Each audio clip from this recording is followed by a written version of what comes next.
welcome back. Today I have 5 tips for you to save money on your groceries this summer. Starting with the first one is shopping. I have 2 different stores up here, and my number 1 tip is to know your prices and know what's a good deal. These days I am seeing stores say, look, this is on sale, and it's not a good deal. For example, one of the local grocery stores had cheese on sale recently, and I looked around at every single other grocery store. No one else had it on sale, but everywhere was cheaper than the place that did have it on sale.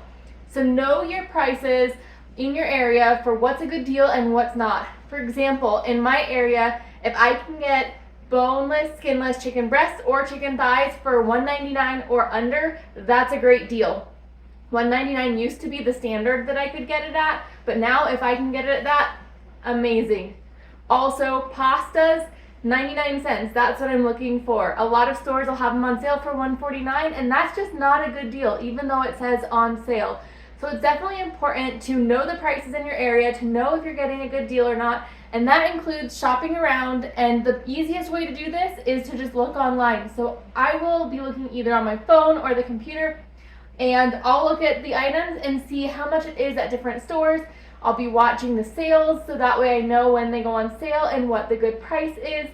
Another example is ground beef. I know that for the 93.7, we want to have $3.99, and that's like my number that I get it at. If it's not $3.99, I do not buy it. A lot of times they're showing up at like $8, and that's just craziness. So know your prices, know if you're getting a good deal. My tip number 2 for saving money this summer on your groceries is to buy items when they are on sale before you need them. If you're waiting until you need items to buy them, you are buying them at whatever price the store has them at that time.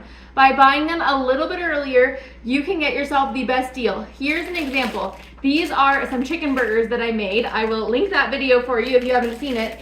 But this chicken, I got it back in October and I froze a bunch of it. I was able to get a stellar deal. It was like $1.60 or something per pound with all the discounts I was able to use. And I was able to freeze all of that meat in different ways. I was able to can some of it. I was able to preserve it so that way I could use it later on. Now, you do have to work with how much storage you have, but up until however much storage you have, buy early to save big. My third tip is to start with the food that you already have when you're meal planning. If you shop your pantry first, you'll be making sure to buy the items that you need to supplement the food that you have, and you won't be buying every single ingredient that then might go to waste. So for example, I would look through my pantry or my freezers, pick out maybe a protein and maybe a starch, maybe a veggie, see if I need anything else on the side, and typically I don't even need to buy extra things. I just substitute, or I find a recipe that fits in with the things that I have, or occasionally I'll have to buy 1 or 2 little things for a recipe, but honestly, even then I might not even make that recipe. But start with what you have, that way you're not buying individual ingredients when they're very expensive and then potentially wasting items. My tip number 4 is a good one. It is to prep your food or make freezer meals, any size freezer meals. You can make family size or individual portions. Do this whenever you have a spare moment, because then on the days where you don't have the energy or don't have the time, you will have a meal that's ready to go and you don't have to worry about it. You don't have to eat out. You don't have to spend extra money.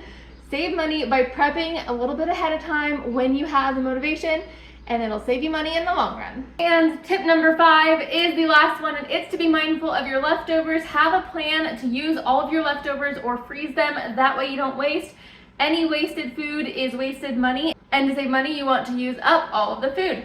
If you have any additional tips, please leave them down below. If you enjoyed this video, please give it a thumbs up, and I'll see you next time. Bye-bye.